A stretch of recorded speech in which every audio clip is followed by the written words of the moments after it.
하나님의 말씀 시편 38편 1절에서 22절의 말씀입니다. 시편 38편 1절에서 22절의 말씀 우리 한 목소리로 같이 읽도록 하겠습니다. 시작. 여호와여, 주의 노하심으로 나를 책망하지 마시고 주의 분노하심으로 나를 징계하지 마소서. 주의 화살이 나를 찌르고 주의 손이 나를 심히 누르시나이다. 주의 진노로 말미암아 내 살에 성한 곳이 없사오며 나의 죄로 말미암아 내 뼈에 평안함이 없나이다. 내 죄악이 내 머리에 넘쳐서 무거운 짐 같으니 내가 감당할 수 없나이다. 내 상처가 썩어 악취가 나오니 내가 우매한 까닭이로 소이다. 내가 아프고 심히 구부러졌으며 종일토록 슬픔 중에 다니나이다. 내 허리에 열기가 가득하고 내 살에 성한 곳이 없나이다. 내가 피곤하고 심히 상하였음에 마음이 불안하여 신음하나이다. 주여, 나의 모든 소원이 주 앞에 있사오며 나의 탄식이 주 앞에 감추이지 아니하나이다.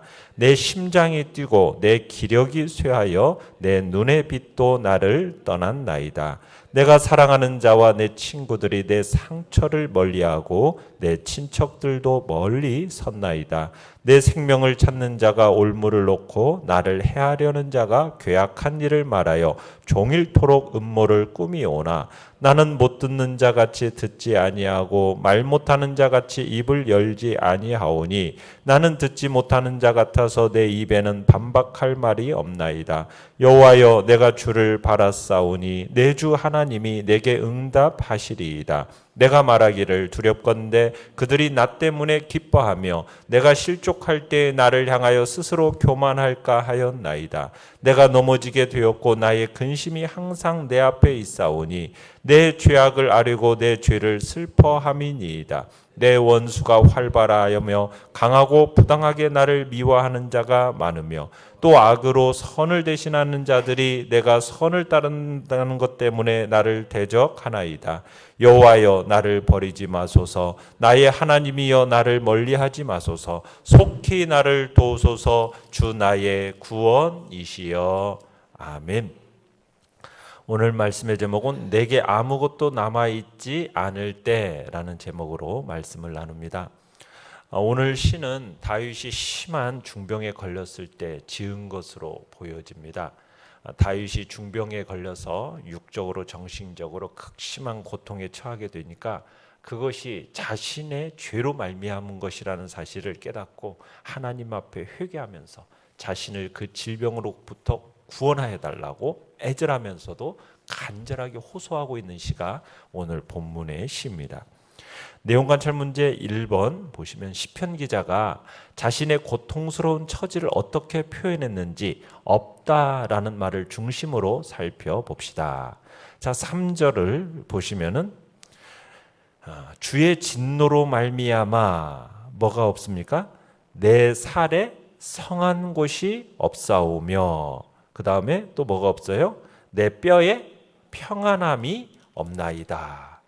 7절도 가보시면요.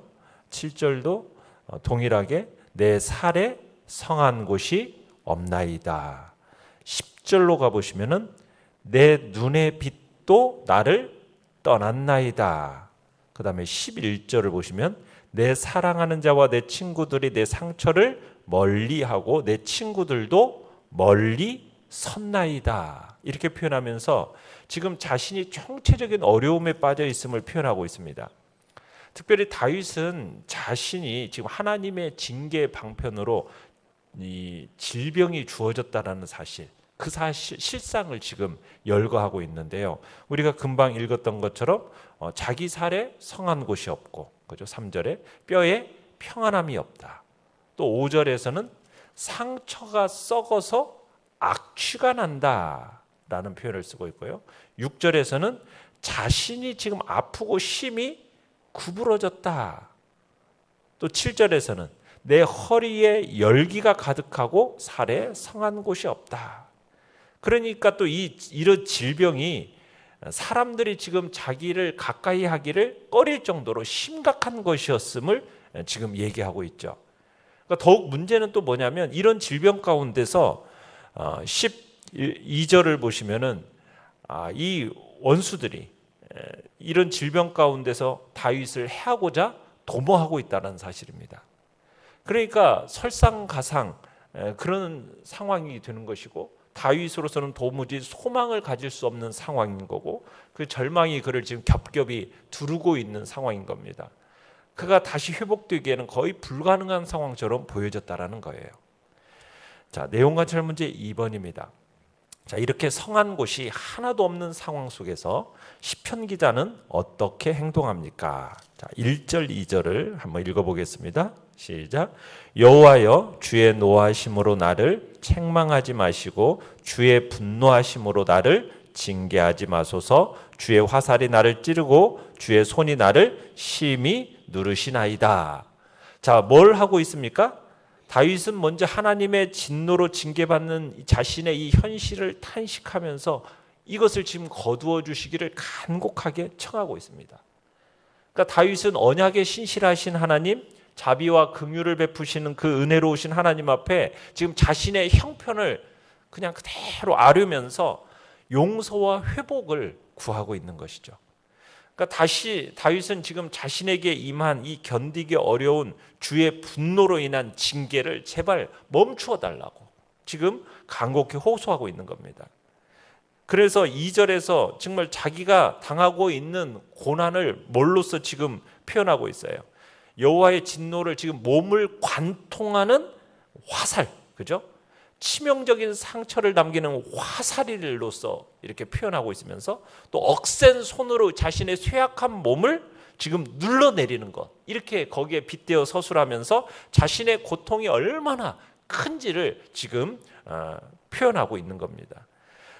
다윗은 이 하나님의 그 징벌의 그 심각성을 사실감 있게 표현하면서 자신의 가련한 모습, 그죠? 자신의 그 가련한 모습을 통해서 하나님의 그 자비하심을 강력하게 호소하고 있는 겁니다.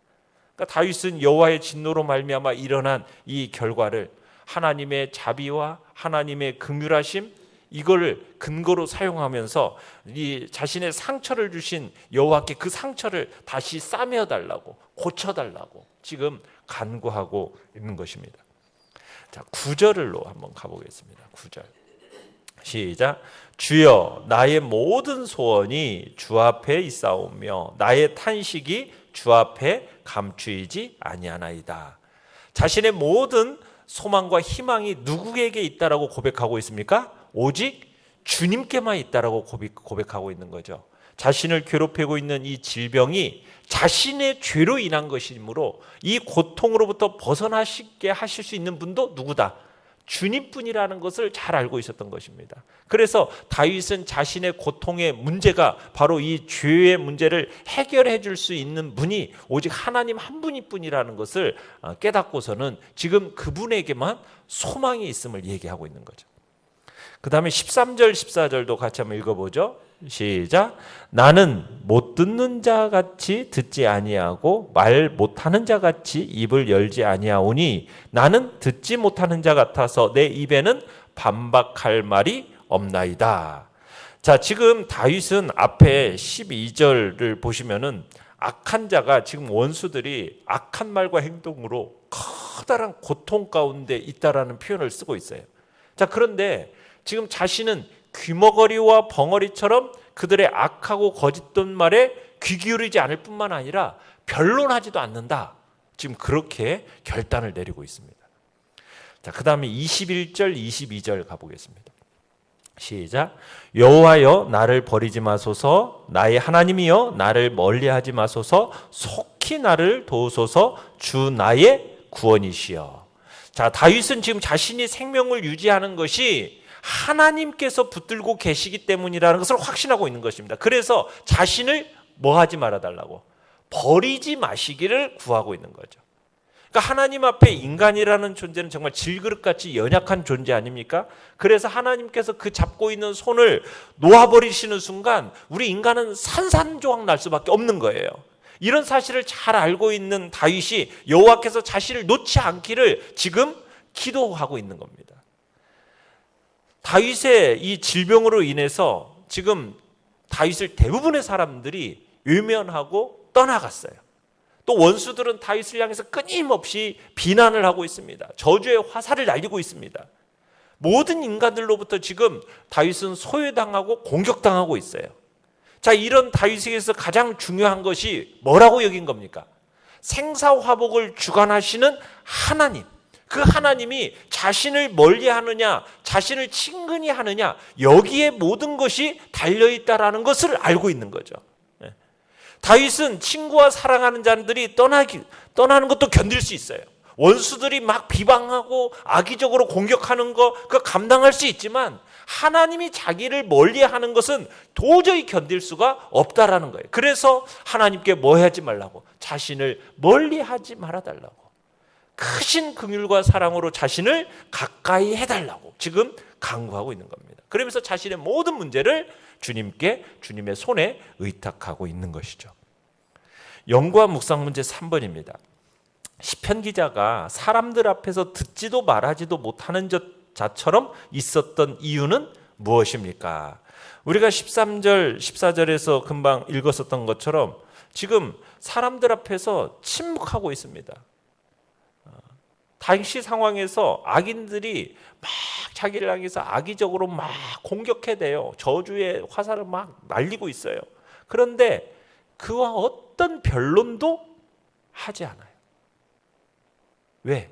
그것이 자신에게 도움을 주지 못할 뿐만 아니라 오히려 쓸데없는 노력이 될 것이라는 것을 알았기 때문이에요. 그러면서 지금 자신이 이런 비참한 상황이 그 누구도 아닌 자기 자신의 죄 때문이라는 것, 거기에서 비롯된 것이라는 것을 다윗은 잘 알고 있었던 겁니다. 그래서 18절에 보시면 내 죄악을 아뢰고 내 죄를 슬퍼함이니이다.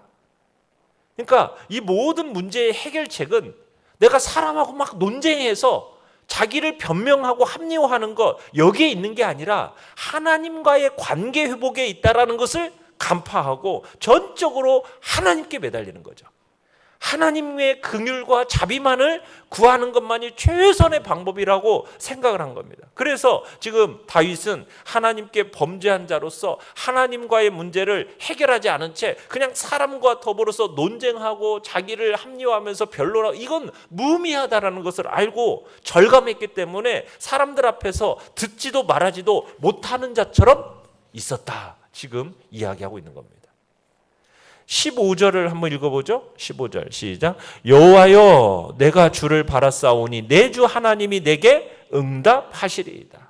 적들이 온갖 거짓 험담과 악한 말로 자신을 막 비난하고 심지어는 자신의 생명을 위협하고 있음에도 불구하고 그들에게 맞서지 않아요. 침묵을 지킵니다.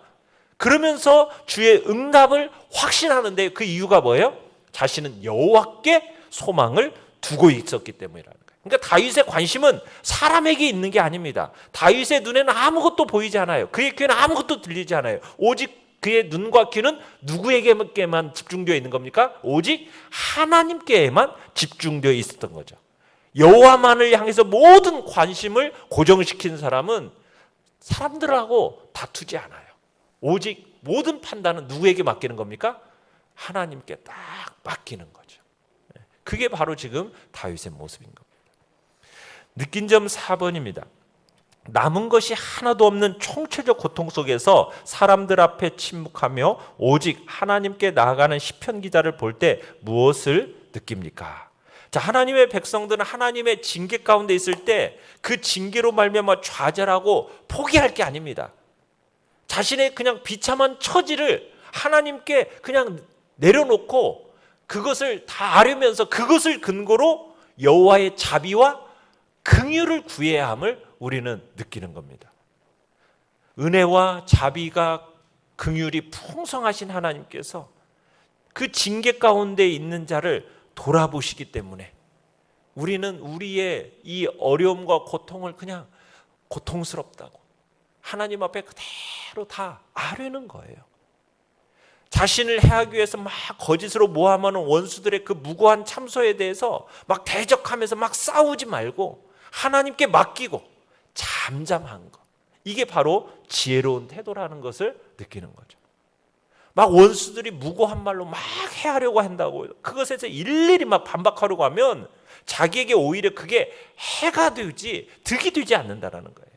그래서 지혜로운 성도는 무고한 말을 들을 때 화를 내지 않는다는 거예요. 소리 지르지 않는다는 거예요. 굳이 반박하려고 들지 않는다는 거예요. 잠잠히 하나님께 기도하면서 그 모든 판단을 하나님께 맡기고 하나님의 판단을 기다린다라는 거죠. 민수기 12장에 보면 모세의 형 아론과 누이 미리암이 모세를 질투하면서 그가 구스 여인을 취한 것에 아내로 맞아들인 것에 대해서 막 책 잡아서 모세를 비방하는 사건을 우리가 알지 않습니까? 그때 모세가 어떻게 하죠? 형과 누나가 막 반박해요. 그때 모세는 아무런 말도 하지 않고 반박하지 않습니다. 이 부분에 대해서 성경이 뭐라고 얘기하고 있어요? 이 사람 모세는 온유함이 지면의 모든 사람보다 더하더라. 극찬을 합니다. 이런 온유함의 극치가 바로 예수 그리스도에게서도 찾아볼 수 있는 거죠. 예수님은 유대 지도자들로부터 억지 논리에 의해서 막 고소를 당했어요. 십자가에 못 박혀 죽음의 자리까지 내어 넘겼어요. 예수님은 그때 어떻게 하셨습니까? 나는 무고하다. 이거 누구나 다 알고 있는 사실이었어요. 그럼에도 불구하고 어떻게 합니까? 예수님은 종교 지도자들의 참소에 대해서 일절 반박하지 않습니다. 한가하지도 않습니다. 그냥 도살장으로 끌려가는 어린 양처럼 원수들 앞에서 잠잠했다. 이게 예수님의 모습이에요. 왜? 모든 판단을 누구에게 맡기는 겁니까? 하나님께 맡기는 거죠. 그러니까 이런 모세나 다윗이나 예수 그리스도처럼 무고한 말로 참소하는 자들을 심판하시는 그 하나님께서 나의 억울함을 갚아주실 것이다. 그리고 반드시 하나님이 누가 의인이고 누가 악인인지 밝히 드러내 주실 것이다 라는 믿음으로 맡기는 거죠. 우리도 원수들로부터의 그 무고한 말과 비방을 들을 때 스스로 대항할 게 아니라 하나님께 모든 것을 맡기고 잠잠하는 것이 그것이 지혜로운 것임을 우리는 믿어야 할 것입니다. 우리가 하나님을 믿고 기도하면서 참게 된다면 하나님께서 대신해서 원수를 갚아주시게 되는 것입니다. 결단과 적용 5번입니다. 내 삶에서 건강과 평안과 소중한 것들이 사라진 때에 내가 제일 먼저 보이는 반응은 무엇입니까? 사람들 앞에 변명하거나 반박하지 않고 하나님 앞에 가지고 나아가야 할 그 죄의 문제, 고통의 문제가 있다면 무엇입니까? 우리가 하나님 앞에 먼저 우리 자신을 돌아보며 내가 있는 죄에 대해서 솔직하게 시인하고 모든 것들을 적나라하게 고백하면서 오직 하나님의 자비와 긍휼과 은혜만을 구하는 간구하는 자리에 우리가 서야 하겠습니다. 내가 처한 상황, 주변에 있는 사람들의 반응보다도 오직 우리의 시선은 누구에게요? 하나님께만 고정시키면서 하나님 앞에서 그분과의 관계를 참으로 회복하고 새롭게 하는 데 우리의 마음, 우리가 몸부림쳐야 함을 다시 한번 깨닫게 되는 것입니다. 오늘의 기도 같이 읽겠습니다. 시작. 제 육신의 삶에 남은 것 하나 없어도 제 영은 오직 주님만을 바라보니 저를 도우시고 구원하소서. 아멘. 말씀을 생각하면서 기도하시고요. 연약한 우리의 지체들을 위해서 기도해 주시기 바랍니다.